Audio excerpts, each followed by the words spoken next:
Hi everyone, my name's Tom Clare. I'm the designer of Champion of the Wild, and here's my really quick video about how you play. Okay, so here is a 6-player setup. Each player has a ready to vote card, and they have 5 voting tokens for each event, events 1, 2 and 3. That's for a 6-player game. So once you're all set up, you need to choose 3 event selectors, and that can be chosen at random. We recommend a game of rock, paper, scissors, lizard, Spock. Each player will then choose an event category stack. Let's say the blue player over here chooses power, takes the top 3 cards. This player chooses technical, takes the top 3 cards. And this player chooses team. And they'll decide which of those 3 events they want to choose. So, animal stacking, one option. Animals are stacked on top of each other so that only one animal is touching the ground. Players can use tools and machinery to move the animals, but the stack must remain stable for 1 minute to qualify as stable. The number of animals in the stack is scored. And note these, on the bottom you've got the water restriction, so no special provisions for water, but you can still choose water animals.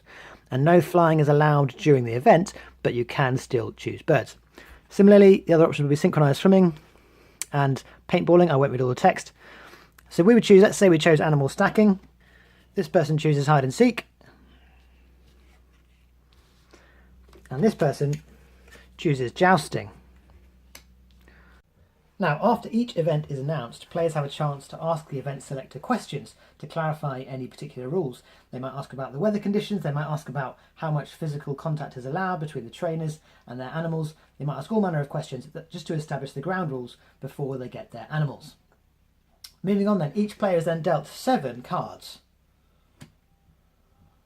And from your hand of 7 cards, you will need to choose one animal to represent you across all 3 events. So here our options are peregrine falcon, common chameleon, white rhinoceros, meerkat, giant Pacific octopus, grey wolf or black garden ant. Now let's say we want to prioritise hide and seek, so we go for the black garden ant. We're good at stacking, good at hide and seek, not so good for the jousting. We put that one there. At that stage all other players then reveal their animals as well. They've chosen theirs. We've got a blue whale here, a brown hare, an African lion, a green anaconda and a bald eagle. We now start with the first event, which is jousting in this case, and each player gets a chance to present their strategy for how they will ride their animal. We recap the text. Players don armour and mount their animals to compete in a jousting competition. Water environment is available if you would like a water lane, as in the picture, and flying is allowed. So, as an ant, you might try and argue that if you strap the ant, or if the ant somehow is on your body, that technically counts as riding. You can just run down the jousting ring. The anaconda uses the whole snake as a harness and wraps himself around to keep you from falling off, and goes on a water lane as well.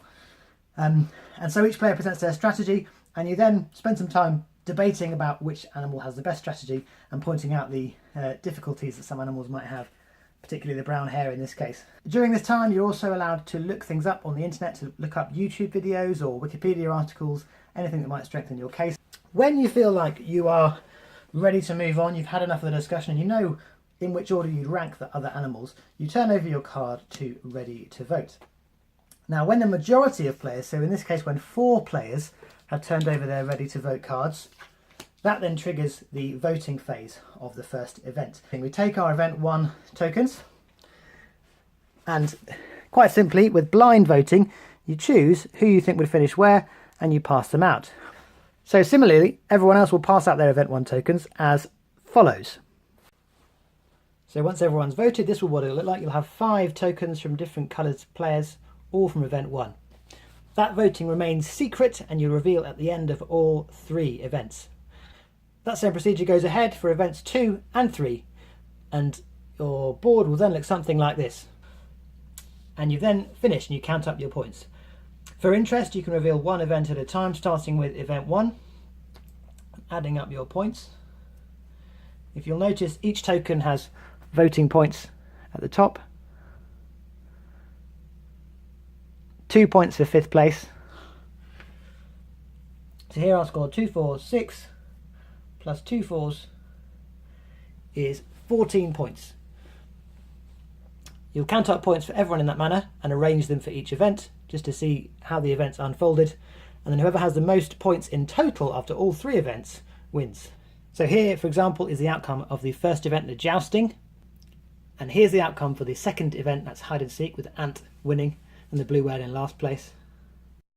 And lastly, here's the outcome for the animal stacking, Ant winning again. And here are the final rankings after all three events, with us, the Ant, taking second place behind the Anaconda, with the Anaconda's incredible performance in the jousting and the stacking, particularly impressive with so many first places.